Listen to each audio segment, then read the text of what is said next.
안녕하세요. 고요사 북클럽입니다. 오늘 읽을 책은 전경린 작가님의 바다엔 젖은 가방에 떠다닌다입니다. 전경린 작가님은 1995년 동아일보 신춘문예를 통해 등단했습니다. 전경린 소설의 특징은 강렬한 이미지에 있다고 합니다. 특유의 여성적이고 섬세한 문체가 돋보입니다. 대한민국에서 연애 소설을 가장 잘 쓰는 작가라고 부르기도 합니다. 그만큼 사랑에 대한 감정을 정확하게 캐치해서 불씨를 천천히 키우듯 강렬하게 묘사합니다. 한국일보 문학상, 문학동네 소설상, 21세기 문학상, 이상 문학상 등을 수상한 바 있습니다. 이 소설은 39세 독신인 주인공의 연애와 결혼 이야기입니다. 섹시한 매력을 가지고 있는 화련과 순진하기만 한 공학 여자. 그럼 그의 이야기 속으로 들어가 보겠습니다. 구독과 좋아요 부탁드립니다. 편안한 시간 되세요. 바다엔 젖은 가방들이 떠다닌다. 전경린. 꽃과 연애에 빠진 적이 있었다. 마르코 폴로라는 이름의 꽃이었다. 아마도 나리과의 꽃일 것이다. 색깔은 유백색이었고 통꽃으로 꽃잎 모양은 백합과 비슷했다. 그리고 촉감은 굳이 말하자면 여자의 속살과 거의 같았다. 여자의 속살을 꽃잎처럼 그렇게 얇게 떠낸다면 말이다. 길고 투명한 꽃술들이 꽃잎 중앙에서 흔들렸고 그 꽃술들 가장 자리에 은 분홍색의 애교점들이 해픈 여자의 웃음소리처럼 난만하게 흩어져 있던 꽃. 나는 매주 화요일에 단골 가게에 들러 늘 13송이의 마르코 폴로를 샀다. 마르코 폴로는 값비싼 꽃인데다 보통의 꽃집에서는 볼 수 없는 귀한 꽃이어서 어쩌다 단골집이 문을 닫은 날은 10군데쯤의 꽃 가게를 찾아 헤매야 했다. 하루하루 꽃잎이 벌어지는 것을 보기 위해 꼭 닫힌 꽃들을 고르곤 했다. 퇴근해 현관에 들어서면 내가 오지 않아 하루 종일 애 태우기라도 한 듯 빈집을 꽃향기로 가득 채워넣고 일제히 문 쪽으로 얼굴을 돌리고 있다가 나와 눈을 맞추던 꽃. 아침에 눈을 뜨면 내 잠속의 꿈이 근심스럽다는 듯 밤새 꽃잎을 조금 더 벌린 모습으로 일제히 나를 내려다보고 있던 꽃. 침대에서 빠져나오면 화병을 끌어안고 화장실로 갔고 볼일을 볼 동안 무릎 위에 올려놓았었다. 때론 너무 끌어안아 꽃잎이 이질러지기도 했지만 세수할 땐 물론 세면기 곁에 두었고 아침 식사를 준비할 땐 화병을 싱크대 위에 올려놓았으며 어느 화요일날 단골 가게의 주인은 더 이상 마르코 폴로는 오지 않는다고 말했다. 국내 판매가 신통치 않아 전량을 일본으로 수출하게 되었다는 것이다. 남쪽 지방의 어느 화훼 단지에 가면 볼 수는 있을 거라고 했다. 한동안은 단념하지 못하고 낯선 꽃집들을 기웃거리기도 했고 휴가를 받으면 남쪽 지방의 화훼 단지를 찾겠다는 계획도 세웠다. 하지만 막상 휴가 때는 번번이 다른 일이 생겼고 그 후로 다시는 마르코 폴로를 볼 수 없었다. 그렇게 해서 꼬박 1년 동안 계속된 연애는 끝이 났고 시간은 마구 흘러갔고 어느 사이 나는 예전처럼 향기도 없고 시선도 없는 빈집에 익숙해졌다. 그 이후로 2년이 흘러갔다. 아무것도 사랑하지 않은 2년이었다. 간혹 선을 보았고 화요일과 목요일엔 수영을 했고 일요일에는 조깅을 하고 대청소를 했다. 다른 독신자들과 달리 나에겐 근본적인 우울증 같은 건 없다. 대체로 나는 평화롭고 건전하고 부지런하다. 나는 나 자신의 본질에 대해 회의하지 않고 내가 선택한 것들이 가져온 결과에 대해 후회하지도 않는다. 알코올 중독 증세도 없고 밤마다 여자를 찾아 헤매는 나방병도 없으며 마약도 하지 않고 도박에도 빠지지 않았다. 빚도 지지 않았고 위험이나 위궤양도 앓지 않았고 성병도 걸리지 않았다. 저녁 식사는 시간에 맞추어 집에서 직접 해먹고 친구는 금요일에만 만나고 집안과 목욕탕과 차 안은 똑같이 잘 청소되어 있다. 물론 청결한 생활이 저절로 되어지는 것은 아니다. 집안에 들어서면 나는 늘 깨끗한 걸레를 곁에 두고 바닥에 시로라기 하나나 얼룩 한 점도 보이는 대로 닦고 목욕탕 거울에 비누나 치약 거품이 튄 것이 보이면 즉시 닦아내며 음식을 꺼내거나 넣을 때도 한 손엔 행주를 들고 냉장고 속을 닦는다. 하지만 이렇게 꼼꼼한 낙천주의자인 나로서도 매달 찾아오는 25%의 고통은 어쩔 수가 없다. 마치 여자들이 생리하는 것처럼 어김없이 찾아드는 고통. 그것은 75%에 비해 관대할 정도로 짧지만 그러나 내 생활 전체를 압도하는 고통이어서 심도로 따지면 75%와 거의 맞먹는다. 앞에서도 말했듯이 나는 낙천주의자이다. 나는 10가지 중 한 가지만 좋아도 9가지 고통을 괴념치 않고 한 가지만을 선택적으로 즐긴다. 고통에 대해 괴념치 않으면 최소한 감정적이 되지는 않는다. 단지 불편할 뿐이다. 삶을 점점 건조하게 만들어 가는 것. 건조하면 적어도 자멸하진 않으니까. 이런 작전으로 25%의 압도적인 고통을 조금씩 줄여가고 있다. 24%로, 23%로, 22%로 말이다. 그러나 여자가 없는 건 상상 이상으로 괴로운 일이다. 배출 욕구를 못 이겨 자위 행위를 하는 짓은 한 해 한 해 나이 들수록 스스로에게 민망하기 짝이 없다. 여자들이란 왜 없을 때는 한 명도 없고 있기 시작하면 한꺼번에 줄을 지어 오는 건가. 내가 아직 독신인 이후에는 이런 시스템적 장애도 있었다. 없을 때는 없기 때문에 결정할 수 없고 여럿일 때는 여럿이기 때문에 결정할 이유가 없는 것이다. 주위에서 여자를 소개해 주지 않은 건 아니었다. 그들은 한시바삐 나를 제도권 안으로 넣기 위해 애써왔다. 친구들은 내가 결혼해 가족 동반 주말 여행계에도 들고 수요 부부 친목회에도 들고 부부 등산회에도 들기를 간절히 바란다.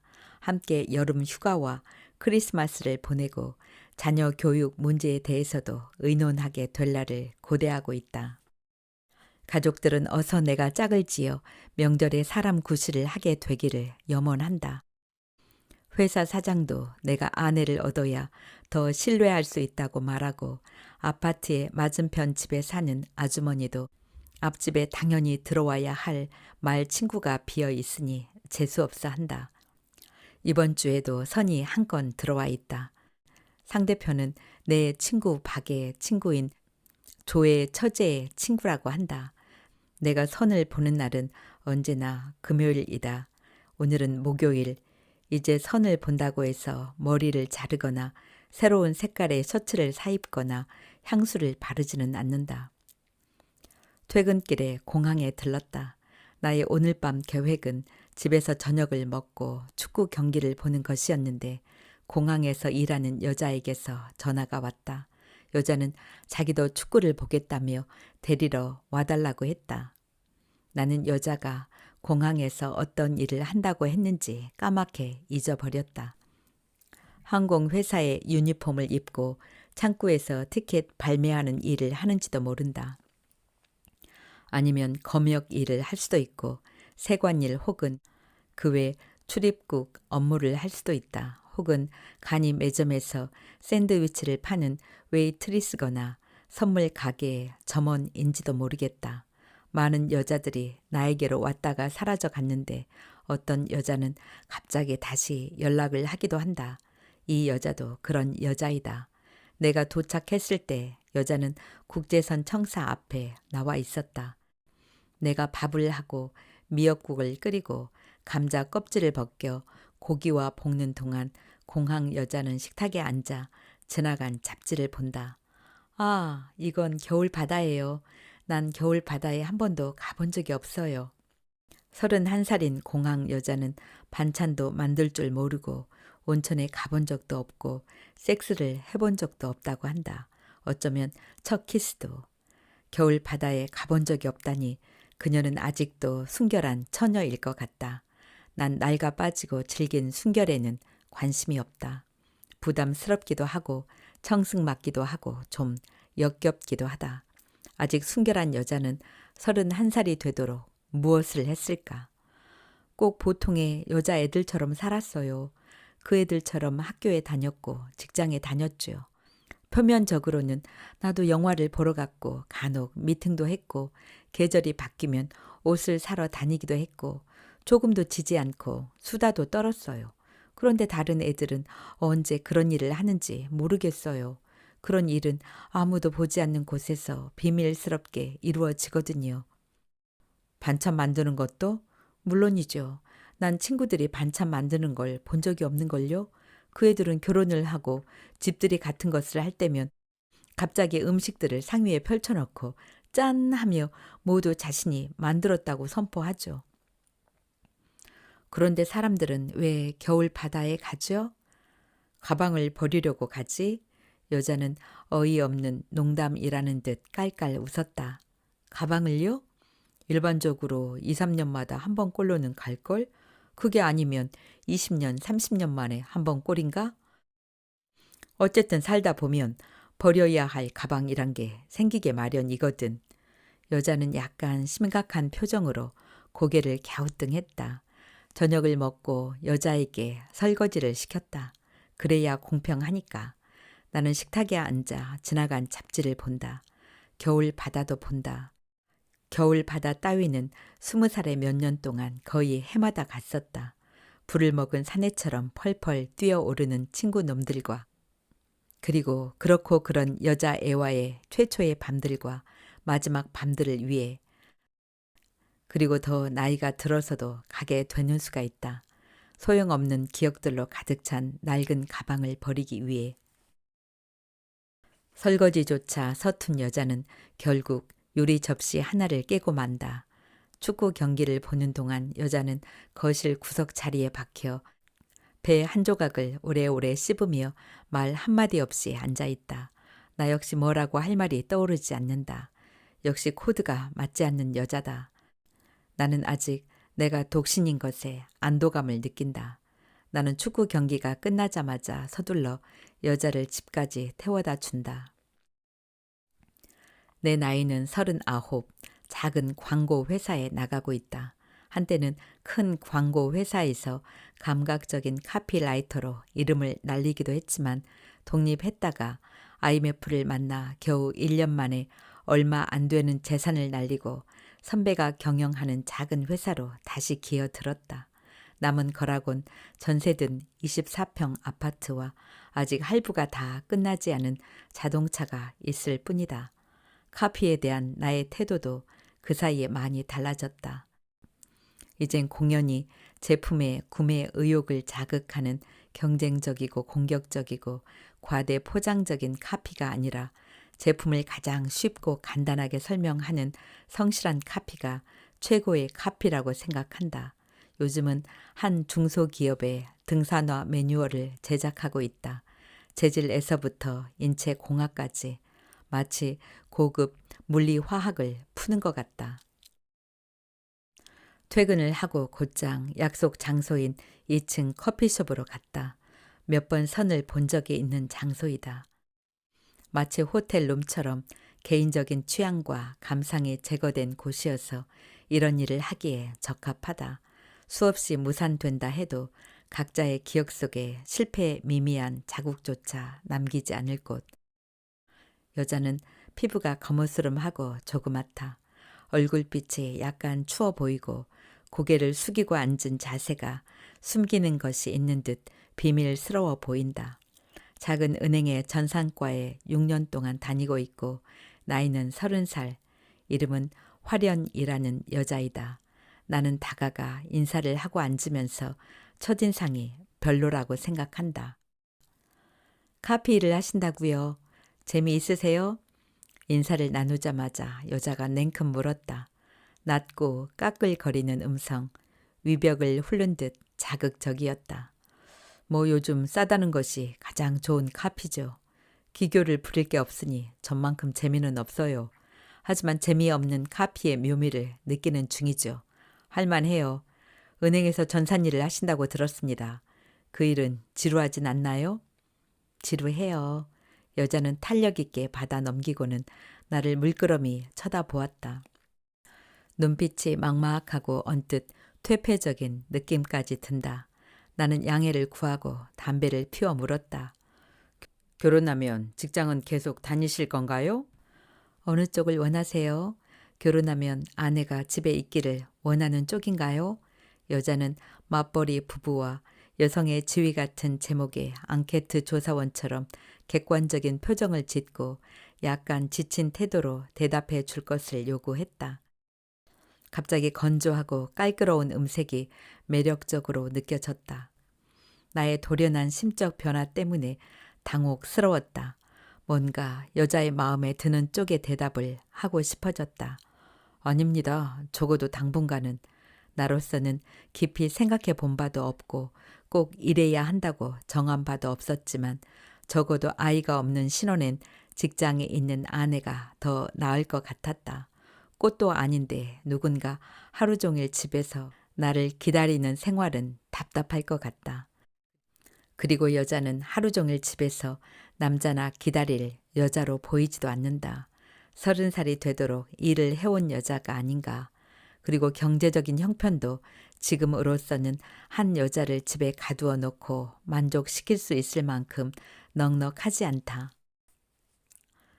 대답을 머뭇거리며 담뱃불을 비벼 끄고 문득 고개를 치켜들다가 두 개의 테이블 너머 대각선 쪽에 혼자 앉아있는 남자와 눈이 마주쳤다. 유난히 새하얀 셔츠를 입고 최신 유행의 질감이 거친 무채색 넥타이를 메고 푸른빛이 도는 양복을 입은 남자였다.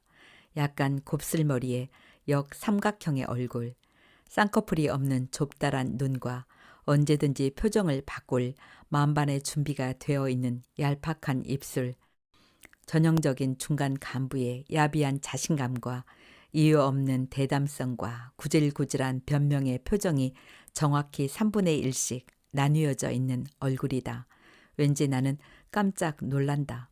저런 남자가 왜 이런 시간, 이런 장소에 혼자 앉아 있을까 하는 생각이 들었다. 나의 놀란 눈과 마주친 남자는 천천히 손을 놀려 테이블 위에 담뱃갑과 라이터를 주머니에 넣고 일어서서 계산대로 나갔다. 가족이 다들 지방에 내려가 있다고요? 그럼 여기선 혼자 살고 있나요? 네, 가끔 가족들이 다녀가기도 하지만 대체로는 여자의 아버지 직장 문제로 부모님이 지방에 내려가 있고 언니들은 결혼을 했으며 남동생과 여자만 서울집에 사는데 남동생이 곧 결혼을 하게 된다고 들은 바가 있었다. 저는 형님 2분, 누님 3분이 있어요. 다들 나이가 많아요. 부모님은 좀 일찍 돌아가셨습니다. 부모님이 안 계시다 보니 결혼하라고 서두르는 사람도 없었고. 결혼이라는 게 발벗고 나서서 시키려는 사람이 없으면 심지어 사람이 있어도 잘 안 되더군요. 화련 씨도 홍기를 많이 놓친 셈인데 부모님이 결혼하라고 종용하지 않나요? 여자는 곁에 놓인 백의 끈을 꼭 쥐면서 혼잣말처럼 중얼거렸다. 그래서 이렇게 나와 앉아 있잖아요. 독신주의자세요? 이번엔 여자가 대답하지 않았다. 여자는 자리가 불편한지 금세라도 일어설 것처럼 백의 줄을 쥐고 있었다. 여자의 불안정한 태도로 인해 말이 끊어진 채로 잠시 머뭇거리다가 내가 일어서며 말했다. 저녁을 먹을 만한 곳으로 자리를 옮기죠. 아니요, 저 오늘은 사실은 다른 일이 좀 있어요. 오늘은 안 돼요. 지금 가봐야 해요. 여자는 발딱 몸을 일으켰다. 만난 지 30분도 채 지나지 않은 시간이었다. 여자는 나의 대답도 듣지 않은 채 벌써 나가고 있어서 나도 따라 나갔다. 차값을 지불하는 사이 여자는 벌써 문을 밀고 계단을 내려갔다. 기다려요. 내가 차를 태워줄게요. 잔돈을 지갑에 넣고 뒤따라 계단을 뛰어내려갔다. 거리에는 행인도 거의 없이 한산했다. 그런데 어디에도 재색 스커트를 입고 긴 머리를 내린 여자의 모습은 없다. 그토록 짧은 시간에 감쪽같이 사라져 버린 것이다. 다른 건물로 들어가 버린 것인가? 나는 영문을 알 수 없는 얼굴로 거리에 우두커니 서 있었다. 다음 날 뜻밖의 전화가 왔다. 화련이었다. 어제 미안했어요. 급한 일이 있었어요. 오늘 다시 봐도 될까요? 침울하고 단정하고 여전히 깔끄러운 음성이었다. 그 음성을 듣고 있으니 이 변덕스럽고 불안정한 여자와 깊이 연루되겠구나 하는 생각이 들었다. 좋아요. 그런데 오늘도 30분인가요? 우리 저녁 먹어요. 맛있고 편안한 집에서 천천히요. 그녀는 천천히를 강조하면서 마치 잘 아는 사이처럼 다정하게 말했다. 그날 화련은 저녁을 먹은 후 나의 아파트로 차를 마시러 왔다. 저녁을 먹으면서 괜찮은 여자라는 생각이 들었다. 키가 작기는 하지만 피부가 탄력 있어 보이고 성격이 직설적일 것 같아 느낌이 좋았다. 전날과 달리 아주 짧은 스커트를 입었는데 키에 비해 다리가 길고 매끈했다. 한쪽 눈을 찡그리고 윗 입술을 뒤집으며 웃는 모양이 약간 해퍼 보이기는 하지만 타고난 천성일 수도 있다. 그리고 직장도 괜찮다. 한적한 뒷거리가 내려다 보이는 베란다 창밖에는 가을비가 내리기 시작했고 나는 갱스부르그의 CD를 선택했다. 담배 연기가 자욱하게 밴 편안하고 퇴폐적이고 감각적이고 허무한 음악 속에서 우리는 당연한 것처럼 섹스를 시작했다. 놀라운 섹스였다. 특별히 건강하고 촉촉하고 예민한 질감을 가진 여자라는 점만으로는 부족한 무엇이 있었다. 세 번째로 섹스를 한 뒤 나는 거의 가사 상태의 행복감 속에서 불현듯 화련에게 현재 진행 중인 남자가 있을 수 있다는 생각이 들었다. 그렇지 않고는 그런 기교와 자연스러움과 민감한 포용력을 갖기란 불가능한 일이다. 밤 2시에 화련은 냉장고를 뒤져 미역과 오이와 양파만으로 새콤하고 칼로리도 없는 냉채를 만들어냈다. 포도주를 한 잔 마신 뒤 화련은 집으로 돌아가겠다고 했다. 그대로 편안하게 잠을 자고 바로 출근을 하라고 말렸지만 막무가내였다. 하는 수 없이 50분이나 걸려 화련을 태워주었다. 화련의 집은 주홍색 기와 지붕과 미색 벽을 가진 똑같은 모양의 집들이 30채쯤 모여있는 연립주택 구역 내의 한 집이었다. 화련은 열쇠로 문을 딴 뒤 뒤돌아보고 짧게 손을 흔든 뒤 재빠르게 들어가 버렸다. 문이 잠기자 화련의 집은 옆집과 앞집과 뒷집과 똑같아졌다. 철책 담장 사이로 보이는 아직 꽃이 피어있는 가을 장미들과 물들기 시작한 은행나무들까지도 다음에 찾으려 해도 절대로 알 수 없을 것 같았다. 세 번째 화련을 발에다 주고 돌아오던 날 나는 의심과 불안과 흥분이 뒤섞인 곤혹한 심정으로 화련과의 결혼에 대해 생각해 보았다. 나는 이제 한결같고 따스하고 잔잔한 풍경화 같은 결혼을 꿈꾼다. 세월만 흘러갈 뿐 더 이상 변화하지는 않을 그런 생. 모험도 없고 혼란도 없고 걱정도 없고 실패도 없고 갈등도 없고 이별도 없는 나머지 인생은 정말 그러기를 바란다. 한 여자가 오직 나만을 알고 나도 오직 한 여자만을 사랑하는 진짜 결혼. 하지만 화련은 약간 수상쩍은 여자이다. 화련 같은 여자는 이미 섹스에 카타르시스를 아는 여자이고 한 남자만으론 만족하지 않을 것만 같다. 결혼하기엔 오히려 공항 여자가 더 안전할지 모른다. 결혼이란 어차피 질이 멸렬하게 계속되는 생활이고 살다 보면 결국 요리도 섹스도 겨울 바다에 떠다니는 가방들도 알게 될 테니까. 그러나 공항 여자와 평생을 살아야 한다는 걸 생각하면 그건 치명적인 결함이 있는 풍경이 될 것 같다.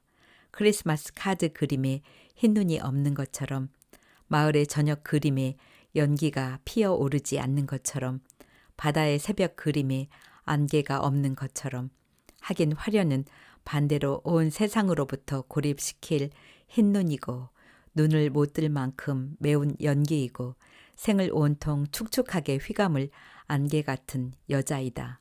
그녀에겐 크리스마스나 마을의 저녁이나 새벽 바다 같은 배경 따윈 기대할 수 없을지도 모른다. 늘 그렇듯이 한 남자의 세상엔 꼭 두 가지 타입의 여자만이 존재한다. 공항 여자들이나 화련들. 내 욕망은 결혼에 대한 설계를 대폭 수정하며 어차피 한 여자하고만 살아야 한다면 좀 위험하더라도 화련 쪽을 선택하고 싶어 한다. 화련이라면 꽉 끌어안고 아주 깊은 물속이라도 숨도 쉬지 않고 견딜 수 있을 것 같다. 화련을 만난 지 일주일이 지나 다시 금요일이었다. 우리는 그 주를 온통 함께 보냈다. 나는 화련을 만나기 위해 약속 장소로 가던 중에 줄을 이어선 화원 거리에서 갑자기 차를 갓길로 빼내고 멈추었다.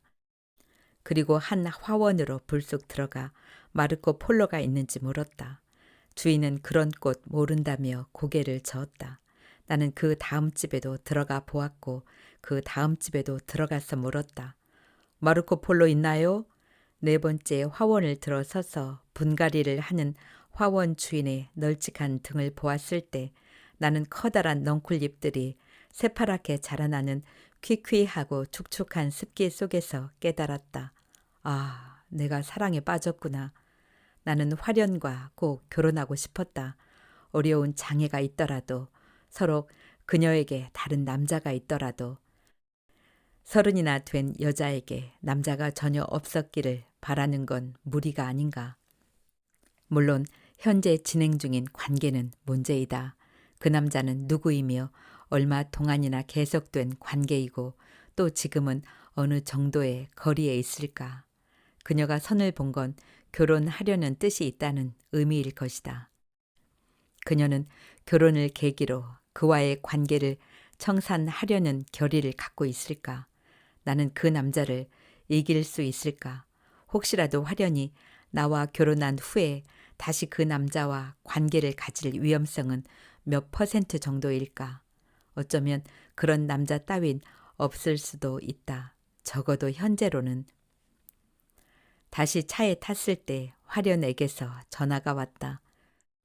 미스가 났어요. 오늘 늦을 것 같아요. 얼마나? 알 수 없어요. 미스가 난 지점을 찾기 전엔 퇴근 못해요. 돈이 많이 비어요. 밤을 꼬박 새울지도 몰라요. 맙소사. 늘 이런걸요? 퇴근 시간이 따로 없어요. 하여튼 일이 끝나면 전화해요. 집에 태워다 줄 테니. 아니요. 기다리지 마세요. 그러면 차도 끊긴 시간에 맞추면 어떻게 집에 간다는 거요? 타고 갈 차가 있으니 걱정 마세요. 무슨? 누구 차를? 직장 동료요? 나도 모르게 허둥대고 있었다. 그녀 쪽은 전화기에서 사라진 것처럼 조용했다. 은행 전산실 일이란 늘 그 모양일 것이었다. 오류가 생기고 돈에 차질이 생기면 한없이 늦어지고 함께 일하는 전산실 동료는 몇 명이나 될까? 셋일 수도 있고 넷일 수도 있지만 단둘 뿐일 수도 있다. 내가 지금 은행 앞으로 가겠소. 어차피 저녁 식사 타임 아니요? 안 돼요. 이미 배달을 시켰어요. 나갈 틈이 없어요. 화련의 음성이 마치 처음 본 날처럼 낮고 깔끄럽고 차가웠다. 너무 낯선 어투여서 딱딱하고 투명한 유리문에 얼굴을 박는 느낌이었다. 대체 누구 차를 타고 갈 거요? 나는 벌컥 화를 내며 물었다. 화련은 조금 망설이더니 짜증스럽게 대답했다. 부장님 차예요. 우린 카풀 동료예요. 우리 집 교통이 나빠서. 부장님은 우리 집과 같은 방향이에요. 출퇴근을 함께 하죠. 부장이라는 작자에 대해 상상이 되지 않았다. 후덕하고 풍채 좋은 50대 남자, 키 작고 허풍쟁이이고 간신 같은 40대 남자, 멸치같이 마르고 신경질적이고 까탈스러운 30대 남자, 어쨌든 직장 동료를 불순하게 상상했으니 미안해졌다. 짜증내서 미안해요. 전화 끊을게요. 화련은 냉정하게 전화를 끊어버렸다. 화련을 본 형님들과 누나들의 평이 그다지 좋지 않았다. 큰 누나는 대뜸 너무 빈티 나 보이는 얼굴이다 라고 했다. 작은 누나도 맞장구를 쳤다. 가무스름한 데다 스타일이 꼭 식당에서 노래를 파는 필리핀 여자 같다는 것이었다. 누나들은 입을 모아 노처녀라 그런지 근심이 있는 얼굴이라고 말하고 도덕성이 없어 보인다고 낮게 수군댔다. 그날 가족과 첫 상면하는데 화련이 너무 짧은 치마를 입고 나온 탓도 있었다. 큰 형님은 아무 말 하지 않았지만 내켜하지 않는 얼굴이었다. 형님은 극히 상식적인 선안에서 사는 사람이었다. 그러나 가족들 모두 39인 내가 40이 되기 직전에 여자를 가족에게 선보인 이례적인 일에 대해 기본적으로 감동하고 있었기 때문에 더 이상 감정적인 내색을 하지는 않았다. 하지만 가족들이 준 점수는 40점이 채 못돼 보였다. 그에 비해 화련의 가족이 나에 대해 보여준 반응은 뜻밖이었다.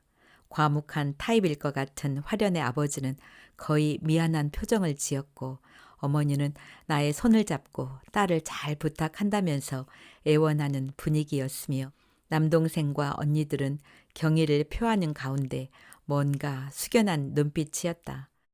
불치의 병에 걸린 처녀나 탑에 갇혀 잠든 처녀를 구해주는 것 같은 어리둥절한 기분이었다. 양쪽 가족들의 전폭적인 동의에 힘입어 우리는 만난 지 2주 만에 약혼을 했다. 결혼식 날짜도 2주일 뒤로 정했다. 그다지 준비할 것도 없어 보였다. 나의 아파트에 화련이 들어오기만 하면 될 정도니까. 화련이 결혼하고 나면 곧장 남동생도 결혼해 그 집에서 살림을 차리게 될 모양이었다. 약혼한 다음 날 나는 화련에 대해 그동안 느껴온 문제점들을 몇 가지 이야기하기로 했다. 커플, 그거 이제 하지 말아요. 아무리 늦게 맞춰도 내가 집까지 태워줄게. 아침에는요? 화련이 갑자기 눈썹을 곤두세우고 노려보듯이 두 눈을 똑바로 떴다. 아침엔 버스를 타요. 안 돼요. 지각하게 돼요. 조금만 더 일찍 나오면 되잖아요. 못해요. 아무리 직장 동료지만 약혼까지 한 여자가 늦은 밤에 함께 차를 타는 거 이상하지 않아요? 뭐가 이상하다고 그래요? 부모님 승낙하에 5년째 계속 카풀을 하고 있는데 나는 좀 놀랐다. 5년이라니. 그러면 언제까지 계속 하겠다는 거요? 결혼해서도? 화련은 조금 당황하는 듯 하더니 말머리를 돌렸다. 그런 건 중요한 게 아니죠. 전 제가 살던 집 가까이서 신혼 생활을 하고 싶어요. 이사를 하자는 거요? 집이라고 해도 부모님도 안 계시는데 무슨 의미가 있다고 그래요? 제겐 익숙한 곳이니까요. 진담이요? 진담이에요. 나는 어이가 없는 얼굴로 화련을 쳐다보았다. 내가 이사를 못한다면? 화련은 대답하지 않고 창가로 고개를 돌렸다. 금세라도 그동안의 진행을 무산시키고 난 모르는 얼굴로 돌아가겠다는 듯한 묘한 결의와 비밀스러운 오만이 엿보이는 무례한 얼굴이었다. 문득 카풀제를 한다는 부장이란 작자가 의심스러워졌다. 5년이나 함께 했다니. 설마 결혼한 뒤에도 부장이라는 사람 차를 타고 출퇴근을 하겠다는 말은 아니겠지? 왜 안 돼요? 속 눈썹을 파르르 떨며 흥분한 건 오히려 그녀였고 나는 울음이라도 터뜨릴 것 같은 얼굴이 되었다.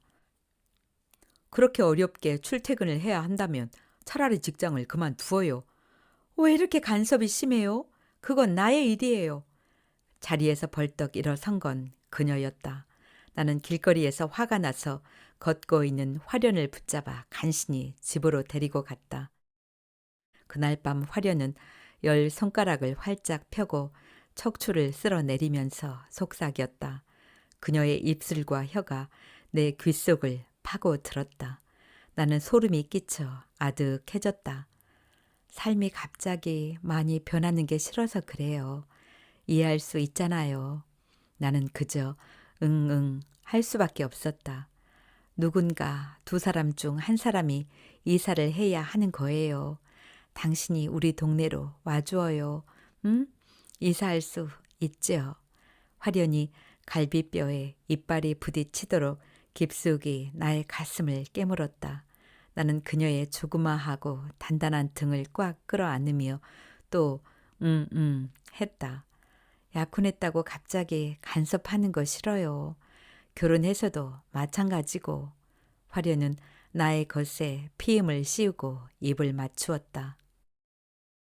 섹스가 끝난 후 땀에 젖은 화련의 앞머리를 넘겨주고 손바닥으로 드러난 이마에 땀을 닦아줄 때면 우리 사이엔 아무것도 문제될 것이 없어진다.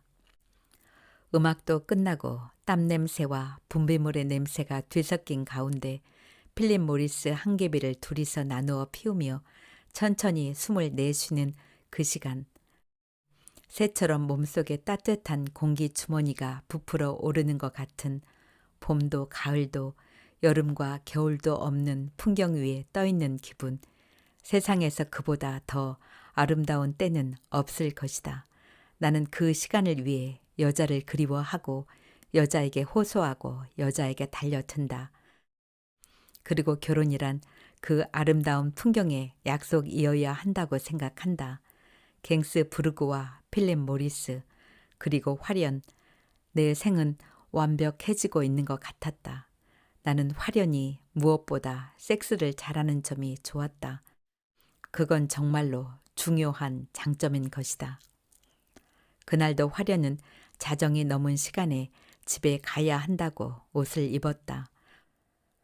먼 곳에서 마음을 쓸 부모님 때문이거나 남동생 눈치를 보느라 마지못해 하는 짓이거나 아니면 단순히 자기의 방에서만 잠이 오는 잠버릇이거나 간에 마음에 드는 행동이어서 나는 늘 그랬듯이 집까지 태워주었다. 나는 대문 앞에서 화련을 끌어안고 가볍게 입을 맞추었다. 대문 안으로 들어가기 전에 화련은 활짝 웃으며 손을 반짝 들었다가 내렸다. 도로를 달리다가 30분쯤 뒤에 화련이 몸을 씻고 잠자리에 들 무렵에 맞추어 나는 전화를 걸었다. 통화 중이었다. 화련과 남동생은 분명히 각자 전화를 가지고 있다고 했었다. 한 번 더 재발신을 눌렀다가 5분쯤 후에 다시 걸었다. 여전히 통화 중이었다. 이상한 일이었다. 수화기를 잘못 놓았는가? 며칠 전엔 이제 막 들어간 사람이 전화를 계속 받지 않는 일이 있었다. 3시까지 틈틈이 전화를 했던 나는 잠이 들어버렸었다. 다음날 화련은 모르겠다고 간단하게 말했다. 전화벨이 울린 적이 없었다고 했다. 이해가 되지 않는 일이었다. 나는 집에 도착하자마자 다시 전화를 걸었다. 통화 중이었다. 누구와 긴 통화를 하고 있는 것인가? 이상한 생각이 들었다. 샤워를 하고 다시 전화를 했을 때 2번 벨이 울리자 곧장 화련히 수화기를 들었다. 잠이 안 와요? 잠기라고는 전혀 없는 비음이 섞인 명랑한 음성이었다. 여보세요? 누구세요? 나는 전화를 끊어버렸다. 왜 그랬는지 논리적으로 설명할 수는 없다. 왠지 가슴이 뛰었고 전화를 끊어야만 할 것 같았다. 분명한 건 비음이 섞인 그 명랑한 음성이 섬뜩하도록 낯설었다는 것이다. 결혼식에 관해서도 화련과 나는 생각이 달랐다. 화련은 사촌 언니가 결혼식 이벤트 사업을 한다며 거기에 맡길 것을 제안했다. 나는 그런 상품화된 결혼은 싫다고 분명하게 맞섰다. 드레스와 턱시도를 입고 덕수궁 같은 곳에서 50여 쌍의 다른 커플들 사이에서 야외 촬영을 하고 혼잡한 결혼식장에서 국화빵 찍듯 찍어내는 결혼식을 치르고 먹을 거라고는 없는 피로연을 열고 우리나라 신혼부부로 10,000원인 비행기를 타고 우리나라 신혼부부로 만원인 외국섬 관광지와 호텔을 돌아다니는 일정이란 게 뻔했다. 나는 차라리 격식 없고 간소하고 자연스러운 결혼식과 개인적이고 은밀한 신혼여행을 원했다. 푸켓이든 괌이든 발리든 신혼여행지로는 다 싫었다. 이미 너무 많은 신혼부부들의 발자국으로 다른 곳이고 무엇보다 신혼여행이란 줄을 지어 구경 가는 게 아니지 않은가. 차라리 흑산도 같은 곳에서 3박 4일쯤 조용히 지내다가 오고 싶었다. 게다가 나는 화련히 몇 가지 수상적인 일들을 해명하지 않아 마침내 화가 난 상태였다. 누구와 통화했느냐니까? 화련은 또 그 이야기냐는 듯이 지겨운 내색을 했다. 왜 대답을 명확하게 안 해? 분명히 통화를 했잖아. 참 나쁜 취미가 있군요. 의심증 있는 사람처럼 왜 그렇게 간섭하고 캐묻고 그래요? 의심증? 이젠 아주 나를 환자 취급하려고 하는군. 어제 내가 전화 걸기 전에 통화한 사람이 누구냐고 묻는데 대답만 해주면 되잖아. 내가 왜 대답해야 해요? 말하고 싶지 않아요. 화련인, 내가 결혼할 여자야. 난 알 권리가 있어. 권리요? 그래, 권리. 화련은 예상 외에 난관이라는 듯이 이 말을 잔뜩 찌푸렸다. 혹시 지금 사귀고 있는 사람 있어? 실은 첫날 밤부터 묻고 싶었던 질문이었다. 화련을 만날 때마다 치솟던 질문을 꾹꾹 눌러왔는데 화가 난 나머지 그만 돌발적으로 튀어나와 버렸다. 화련은 묘한 눈으로 물끄러미 쳐다보았다. 꼭 처음 보는 사람에게 하듯 오만하고 차갑고 무례한 눈빛이었다. 이런 식으로 나오면 곤란해요. 나로서는 무엇이 곤란하다는 것인지 알 수가 없었다. 난 나를 감시하려는 사람하고는 결혼 못해요. 오늘은 이만 가볼게요. 그녀는 오더를 취소하는 비즈니스맨 같은 태도로 말했다. 언젠가처럼 요리벽에 얼굴을 세게 부딪힌 기분이었다. 나는 어처구니가 없어서 멍하니 보고만 있다가 그녀를 붙잡기 위해 달려나갔다. 늘 그런 시기였다. 왜 이래요? 날더러 어쩌라는 거야? 내가 빠르게 걸어가는 화련의 팔을 붙잡자 그녀는 길거리에서 소리를 꽥 질렀다. 눈이 번쩍번쩍 빛났다. 행인들이 일제히 나와 화련을 쳐다보았다. 화련의 눈에서 눈물이 마구 솟구쳤다. 다들 날더러 어쩌라고 이러는 거야. 어쩌라고. 화련은 나의 팔을 두들기며 악을 썼다. 나는 화련을 진정시키기 위해 힘껏 붙들어 끌어안으려고 했다. 영문을 알 수 없었지만 내가 무언가 아주 많이 잘못한 사람 꼴이었다. 무엇이 그렇게 분하고 서러운지 화련의 얼굴이 온통 눈물 범벅이었다. 그녀는 백의 줄을 짧게 걸어 쥐더니 돌연 나의 얼굴을 후려치고는 달리기 시작했다. 반사적으로 손이 맞은 귀 쪽으로 올라갔지만 나는 이내 내렸다. 모욕스럽고 당혹스러워 양쪽 팔이 부르르 떨렸다. 그녀는 빠르게 달려가더니 택시를 타고 사라져 버렸다. 다음 날 아침 나는 화련이 원하는 대로 하겠다고 말하고 결혼 이벤트 사업을 한다는 사촌의 사무실에서 만날 약속을 했다. 사촌의 사무실은 은행과 오피스텔이 있는 큰 건물이었다. 그녀는 1시 30분 건물의 2층 로비에서 보자고 약속을 정했다. 토요일이라 길이 막힐 것이 염려되었지만 나는 이 일을 달지 않았다. 나는 정확하게 1시 30분에 1층 로비를 지나 로비 중앙의 계단을 올라 2층 로비에 도착했다. 1층 로비를 지날 때 습관적으로 로비를 휘둘러 보았는데 은행 셔터문은 내려져 있었고 그 앞에서 유난히 양복을 깔끔하게 입은 젊은 남자 둘이 이야기를 나누고 있었다. 그리고 로비 가장 자리의 의자엔 사왕 같은 어린 아가씨 셋이 다리를 앞으로 쭉 뻗은 채 종이잔 커피를 마시고 있었고 이제 막 엘리베이터 문이 열려 미니 스커트를 입은 오피스 걸들이 빠져나오고 젊은 남자 하나가 들어갔다. 2층 로비는 대형 화분이 군데군데 놓여 있을 뿐 텅 비어 있었다. 나는 종이 커피를 뽑아들고 먼지를 부옇게 덮어쓴 종려나무와 동백나무, 벤자민 사이를 서성이며 플라스틱 잎인지 진짜 잎인지를 확인했다. 묘하게도 2개는 진짜이고 3개는 플라스틱이었다. 사무실들은 텅 비었는지 적막하기만 했다. 20분쯤을 기다리다 약속 장소를 잘못 알고 있는 것이 아닌가 미심쩍어 1층 로비로 내려가 보았다. 이때 로비에 걸린 대형 벽시계가 1시 50분을 가리키고 있었다. 로비는 텅 비어 있고 엘리베이터 앞에서만 2 사람이 서 있을 뿐 호젓했다. 나는 잠시 서성거리다가 다시 2층 로비로 올라가며 주머니에서 전화기를 꺼내 살펴보았다. 정확히 50분 후인 2시 20분에 전화벨이 울렸다. 화련이었다. 어디 계세요? 화련이 달려들듯이 짜증스럽게 물었다. 여긴? 약속 장소지? Y빌딩 2층 로비. 나는 화를 내기에도 지친 상태였지만 그녀의 말투에 당혹스러워 말을 더듬기까지 했다. 어머 이상하네. 약속 장소가 왜 2층이에요? 1층이지? 화련은 여전히 짜증을 거두지 않고 투덜댔다. 어디 있어요? 1층 로비에서 공중전화로 거는 거예요. 어서 내려오세요. 우리 때문에 퇴근도 못하고 기다리고 있단 말이에요. 나는 화가 복받쳤다. 언제 왔어요? 나의 음성은 몹시 이성적이었다. 1시 30분에요. 화련의 빽이 얼굴을 후려치던 순간이 떠올랐다. 빌어먹을. 나는 전화를 끊고 1층 로비로 내려갔다. 그녀는 시간이 없으니 사촌 언니 사무실로 가자고 끌었다. 당신 정확하게 몇 시에 왔어? 1시 30분이요. 그녀는 눈도 깜빡이지 않고 거짓말을 했다. 당신은 1시 30분에 오지 않았어. 왔어요.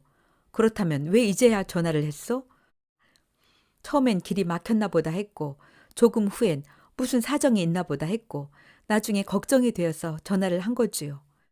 우리는 결혼 이벤트 사무실에 도착했기 때문에 나는 그녀의 사촌이라는 여자와 인사를 나누었다. 사촌은 전형적인 결혼 이벤트 사업자처럼 생긴 여자였다.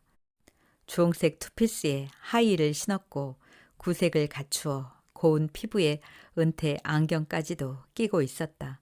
그녀가 무엇라고 말하고 있었지만 나에겐 들리지 않았다. 난 1시 30분에 1층 로비를 지나면서 둘러보았고 1시 50분에도 1층 로비에 내려갔었어. 당신은 분명히 없었어. 몇 시에 왔어? 솔직하게 말을 해. 진심을. 1시 30분에 왔어요. 그리고 꼼짝도 하지 않았어요. 그녀는 꼼짝도 하지 않았다는 말을 강조했다. 대담한 여자였다. 2번쯤 화장실에 갔었다고 둘러대지도 않았다. 내가 내려갔을 땐 넌 없었어. 나도 당신 못 봤어요. 네가 쭉 거기 있었다면 내가 오는 것을 왜 못 봤지? 몰라요. 왜 이렇게 사람을 못 살게 굴어요? 만났으면 됐지? 그녀가 소리를 꽥 질렀다. 나도 모르게 팔을 뻗어 그녀의 어깨를 잡고 흔들었다. 거짓말이야 전부. 넌 거짓말하고 있어. 거짓말 투성이야. 정신 차려. 왜 이렇게 자꾸 거짓말을 하는 거야? 왜 사람을 미치게 해? 그녀의 사촌이 나를 뜯어 말렸다. 무슨 일이 있나 본데 진정하고 내 설명이나 좀 들어요. 사촌이 나를 나무라며 결혼식 매뉴얼을 들이밀었다. 나는 매뉴얼을 내던지며 발작적으로 소리를 쳤다.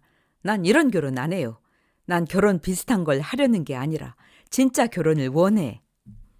어머 이 사람이? 그럼 내가 진짜 결혼식을 하라고 하지 가짜 결혼을 하라고 하나? 나는 화련에게 나가자고 했다. 화련은 2 눈을 번쩍이며 노려보았다. 당신 나가서 뭘 하려는지 뻔해. 몇 시에 왔느냐고 계속해서 나를 들볶으려고 그러지. 아 지겨워. 난 안 가. 혼자 가요. 화련은 팔짱을 꼈다. 나는 화련을 일으켜 세우려고 했다. 화련은 비명을 지르며 버텼다. 사촌이 펄쩍펄쩍 뛰자 옆 사무실에서 덩치 큰 남자 하나가 뛰어나왔다. 사촌의 남편인 모양이었다. 그는 아무 말 없이 나를 문 밖으로 밀어내었다. 이번엔 나도 화를 참을 수 없어 닫히는 문을 발로 쾅 차버리고는 비상구 문을 열고 계단으로 내려갔다. 도대체 그 이벤트 사무실이 몇 층에 있었던가. 마른 먼지 냄새가 매캐한 계단을 나는 끝도 없이 내려갔다. 발소림의 울림이 몹시 길고 혼란스러워서 위층 어딘가에서 화련히 따라 내려오고 있는 것만 같아 몇 번이나 발을 멈추고 귀를 기울였다. 어리석게도 정말 나는 얼마나 어리석었던가. 그것도 모자라 나는 1층 로비의 엘리베이터 앞에서 한동안을 더 서성거렸었다. 다음 날 전화를 하자 화련은 끝났다고 했다. 두 번째 전화를 하자 다시는 통화할 일 없도록 하자고 말하고는 재빨리 끊었다. 늘 그런 식이었지만 이렇게 끝을 내겠다니 납득할 수가 없었다. 나는 다시 전화를 걸어 우린 결혼할 사이였는데 끝내더라도 마지막으로 만나서 이야기해야 하지 않겠느냐고 침착하게 말했다. 그녀는 냉담하게 거절했다. 그날 화련의 집 앞에서 밤 1시까지 기다렸다. 남동생도 들어오지 않았는지 그때까지 집엔 불이 한 번도 켜지지 않았다. 혹시나 하고 틈틈이 집으로 전화를 했지만 전화도 받지 않았다. 나중엔 내가 다른 사람 집 앞에서 화련을 기다리고 있는 것이 아닌가 의심스러워 주변을 휘둘러 보았다. 똑같이 생긴 연립주택들, 장미들은 이제 초겨울로 접어들었는데도 아직 피어있고 은행나무들은 잎이 거의 다 져 있었다. 화련의 집인 건 틀림없었다. 다음 날 전화를 또 걸었다. 나는 꽤나 이성적으로 마지막이라도 좋으니 만나서 이야기하자고 말했지만 마음은 까맣게 타는 것만 같았다. 너 없이는 살고 싶지 않다고 말하고 싶은 것을 간신히 누르고 있었다. 그렇게 자주 다투었고 의심했고 화를 냈고 매일매일이 혼란스러웠는데도 불구하고 화련을 잃고 나면 살 이유가 없을 것 같은 공포에 빠졌다. 어째야겠다는 생각은 없었다. 단지 화련과 시간을 갖고 싶다는 의지 밖에는 나는 아직 그녀에 대해 아는 것이 아무것도 없었다. 다음 날 화련의 집 앞에서 자정까지 기다린 나는 귀가한 그녀를 붙들고 다투다시피 해 약속을 받아냈다. 토요일 오후 3시 우리가 처음 만났던 커피숍이었다. 화련은 이제 나를 무서워하는 것 같았다. 나는 그 점도 이해할 수가 없었다. 왜 나를 무서워하게 되었는지. 화련이 전처럼 먼저 와 있었다.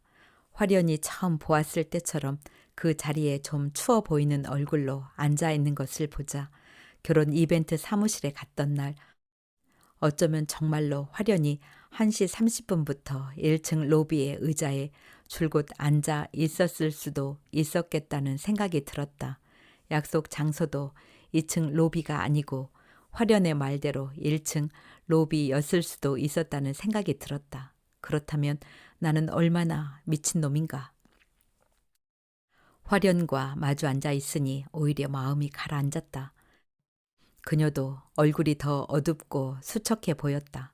나는 우선 이렇게 만나기 위해 그동안 무례하게 굴었던 점을 사과했다. 그녀는 무반응한 얼굴이었다. 가을이 다 지나가 버렸더군. 화련 씨를 만나는 사이에 그녀가 여전히 반응이 없었기에 나는 계속 말했다. 시간이 가는 줄도 몰랐어. 이렇게 몰두하기도 참 오랜만이야. 그동안 사실 화련 씨 믿지 못했어. 그건 지금 이 순간에도 마찬가지야. 저 바빠요. 화련은 첫날처럼 발딱 일어설 기세로 백의 끈을 꼭 쥐었다. 용건만 빨리 말하라는 뜻 같았다. 불쾌했지만 나는 여전히 침착하게 말했다. 그렇지만 화련 씨를 사랑해. 무슨 사정이 있는지 알고 싶어. 난 정말 화련 씨에게 남에게 말 못할 애인이 있다고 해도 화련 씨 마음만 확실하다면 결혼할 수 있어. 결혼한 뒤에 만나지 않겠다는 약속만 해준다면. 결혼 이야기는 이미 끝난 이야기예요. 이유가 뭐야? 왜 결혼할 수 없다는 거야? 화련은 차갑고도 짜증스럽게 말했고 나는 얼굴이 달아올랐다. 대답 좀 해봐 제발. 나도 예의 바른 사람은 아니지만 화련 씨도 꽤나 무례한 측이라는 거 알고 있어? 여태껏 나하고 장난한 거야? 최소한 무엇라고 대답은 해야 할 거 아니야. 아시잖아요. 화련은 마치 난 모르는 남자에게 붙들린 어린 여자애처럼 갑자기 지독한 존대어를 썼다. 뭘 알아? 내가 뭘 안다는 거야? 좋아, 이것만 대답해. 나는 담배를 물고 불을 붙인 뒤 몸을 뒤로 한껏 젖혔다. 화련 씨, 사귀는 사람 있어? 화련의 얼굴이 크게 한번 흔들렸다. 눈동자는 마치 내 등 뒤에 어떤 글자들을 읽고 있는 것처럼 순간적으로 헤매었다. 뒷꼭지가 이상했다. 나는 칼집을 등에 맨 무사처럼 휙 뒤돌아 보았다. 남자가 혼자 앉아 있었다. 약간 곱슬머리, 감색 양복, 자그마한 체구. 그 순간 남자의 더듬이와 나의 더듬이가 어둠 속에서 잠시 엉킨 것처럼 오싹한 전율이 일었다. 짐작은 하고 있어. 그게 나를 끊임없이 혼란시킨 점이지. 확실한 걸 알아야겠어. 화련은 백에 끈을 쥐고 고개를 숙인 채 앉아 있었다. 남자가 등받이에 붙이고 있던 몸을 앞으로 굽혔다. 담뱃불을 끄는 것 같았다. 억지예요. 난 말할 이유가 없어요. 그만 가봐야겠어요. 화련이 일어섰다. 나는 튕겨 오르듯 일어나 화련을 눌러 앉혔다. 당신도 나와 결혼하려고 했잖아. 분명히 그랬잖아. 아니야? 대답해봐. 아니었어? 소란스러워지자 커피숍 주인이 근처에 다가와 어정쩡하게 미소를 띤 얼굴로 서성댔다. 맞아요. 아니, 아니었어요. 한 번도 정말로 결혼하려고 한 적 없어요. 그럼 뭐야? 대체 뭘 한 거냐고. 나는 일어서려는 화련의 어깨를 한 손으로 눌렀다. 몰라요. 이거 놔. 이거 놔요. 화련이 뿌리치는 바람에 나는 손을 놓으며 동시에 백을 빼앗아 들었다. 화련은 잠시 머뭇거리더니 주춤주춤 카운터 쪽으로 나갔다. 뒤에 따라가기 위해 테이블 위에 담배와 라이터를 급하게 집어 올리다가 그만 라이터를 바닥에 떨어뜨려 버렸다. 그 사이 뒷자리의 남자가 자리에서 일어섰다. 남자는 천천히 뒤돌아 보았다. 라이터를 주워 올리던 나는 남자와 눈이 마주쳤다. 남자는 창백하고 갑충류처럼 무표정하고 야비해 보였다. 어디선가 분명 본 얼굴이었다. 남자는 선체로 마치 내가 먼저 나가야 한다는 듯이 머뭇거렸다. 나는 천천히 몸을 펴고 라이터를 닦아 주머니에 넣으며 남자가 먼저 나가도록 지연했다. 화련은 카운터 앞에서 뒤돌아 보았다. 화련의 눈이 나와 남자를 번갈아 보았다. 남자가 먼저 카운터에서 계산을 했다. 나는 남자의 옆 얼굴을 노려보았다. 백을 주세요. 그 곁에서 화련이 귓속말처럼 낮게 외쳤다. 나는 못 들은 척했다. 남자는 머리를 비스듬히 돌린 채 문을 열고는 동시에 내 쪽을 돌아보았다. 그 얼굴이었다. 전형적인 중간 간부의 야비한 자신감과 근거 없고 돌발적인 대담성과 구질구질한 변명의 표정이 정확히 3분의 1씩 나뉘어져 있는 얼굴. 내장에 쑥 내려앉는 기분이었다. 남자는 천천히 계단을 내려갔다. 나는 화련의 어깨를 꽉 붙들었다. 백 주세요. 화련의 얼굴이 굳어졌다. 나는 계산을 끝내고 화련을 인질처럼 끌며 거리로 나갔다. 남자는 어디에도 없었다. 어딘가에 숨어 있을 것이다. 근처 어느 건물의 현관쯤에 몸을 숨기고 나와 화련을 엿보고 있을 게 틀림없었다. 나는 무조건 앞으로 걸었다. 놔요. 왜 이래요? 화련은 나를 밀치려 했다. 나는 이 괴상한 한 쌍의 남자와 여자가 왜 나에게 이런 짓을 하는지 정말 알 수가 없었다. 묻고 있는 건 나야. 너희들 왜 이러는 거야? 넌 왜 나를 만나고 다닌 거야? 조금 전 그 남자, 부장이라는 작자지. 무슨 상관이에요? 너희들 오래된 관계지. 목적이 뭐야? 대체 뭐냐고. 무슨 이유가 있을 거 아니야. 몰라요. 백 줘요. 이리 줘요. 화련은 백을 뺏기 위해 팔을 마구 휘두르기 시작했다. 행인들이 한둘씩 모여들었다. 나는 화련의 따귀를 힘껏 때렸다. 그리고 발로 옆구리를 걷어찼다. 화련이 날카롭게 비명을 질렀다. 어딘가 근처에서 남자가 보고 있을 것이었다. 나는 화련을 일으켜 세워 한 번 더 따귀를 때렸다. 그때 한 남자가 맞은편 쇼핑몰 입구에 엉거주춤 나타났다. 나는 여자의 배를 걷어찼다. 놀란 남자가 길 양쪽을 살피며 차들이 달리는 거리를 주춤주춤 건너오고 있었다. 약간 곱슬머리에 역삼각형 얼굴, 흘겨보는 듯한 가느다란 눈, 감색 양복을 입은 남자. 그들이 만날 때면 늘 혼자 앉아 있었던 남자. 은행 여직원의 상사, 그녀의 정부, 여러 개의 다리 사이로 연고같이 끈끈한 점액질을 묻히고 다닐 늙은 곤충. 겨울 동안 나는 폐광처럼 공허했다. 수영도 하지 않았고 조깅도 하지 않았고 청소도 요리도 하지 않았다. 나는 자다가도 벌떡 일어나 화련과 내가 몇 번 만났는지 숫자를 세었다. 36번 혹은 37번이었다. 36번 혹은 37번.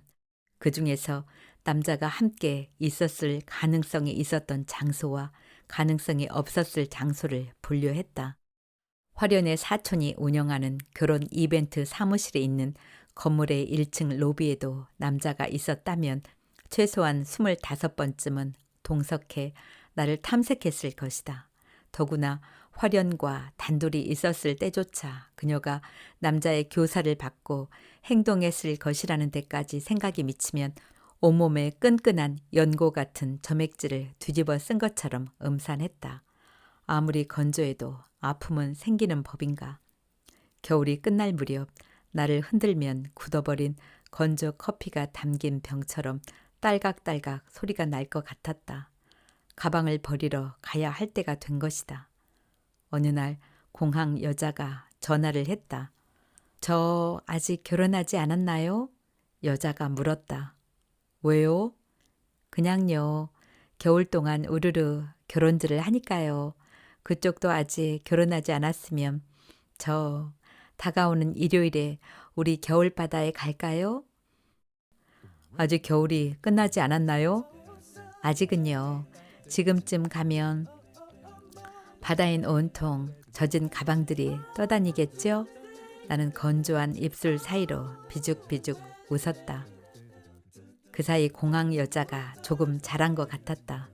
어차피 인생에 더 나은 것 따위는 없을 것 같다. 우리는 단지 더 모르는 것에 끌릴 뿐이다. 그리고 모르는 것이 없어질수록 삶의 열정도 사라져 간다. 이야기는 여기까지입니다. 가방을 버리러 가야 한다는 게 처음엔 무슨 의미일까 생각했어요. 생각을 정리한다는 거, 마음을 추스른다는 거, 부질없는 것에 마음 두지 않는다는 뜻으로 이해됩니다. 저도 가끔은 가방을 버리러 가야 할 것 같습니다. 감사합니다.